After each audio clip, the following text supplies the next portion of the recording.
आदाब नाज़रीन, आप देख रहे हैं जी सलाम। आपसे मुखातिब हूं मैं शहबाज, लेकर हाजिर हूं इस वक्त वर्ल्ड न्यूज़, जिसमें जानेंगे आलमी दुनिया के ताज़ा तरीन और अहम तरीन खबरें। लेकिन उससे पहले देख लेते हैं टॉप 10 न्यूज़।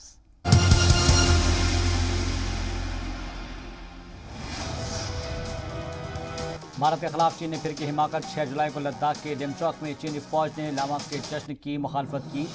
दलाई लामा के यौम पैदाइश के जश्न के दौरान मुखालफत वाले बैनर दिखाए।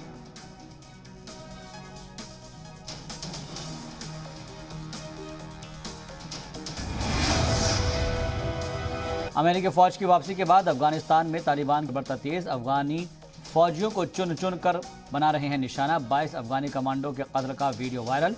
तालिबान ने 75% से ज्यादा जमीन पर कब्जा कर लिया है। वीडियो में तालिबान के लड़ाके 22 तालिबानी कमांडो की बेरहमी से गोली मारते हुए नजर आ रहे हैं।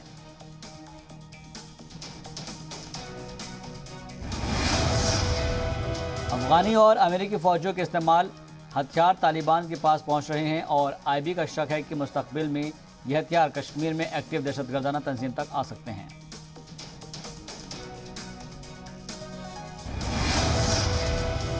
जबरदस्त बारिश के बाद लंदन के कई इलाकों में सैलाब जैसे हालात। लंदन में गलियां और सड़कें सैलाब में डूबी। सैलाब के सबब ट्यूब खदमात मुतासिर। कोरोना की तीसरी लहर के बीच ब्रिटेन में वैक्सीन का बड़ा असर दिखा। इन्फेक्शन बढ़ने के बावजूद अस्पताल में भर्ती होने वालों की तादाद 4 गुना कम हो गई। पहली लहर में इसके मुकाबले ब्रिटेन में मौतें भी 8 गुना कम हो गई है।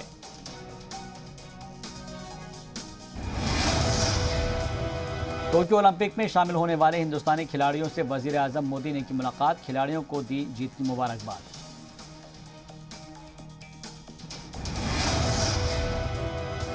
पाकिस्तान के एबटाबाद में बारिश से हाल बेहाल। पानी भरने से डूबी कारें, घर की दीवारें हुई तबाह।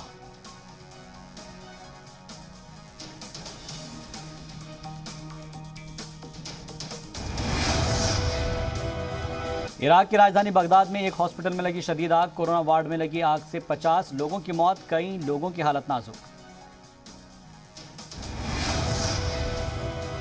हिंदुस्तानी वजीर खारजा ने अपने एशिया दौरे की शुरुआत अफगान से की। हनीफ आफतमार ने जयशंकर से बुध को अफगानिस्तान में एससीओ ग्रुप मीटिंग में लिया हिस्सा।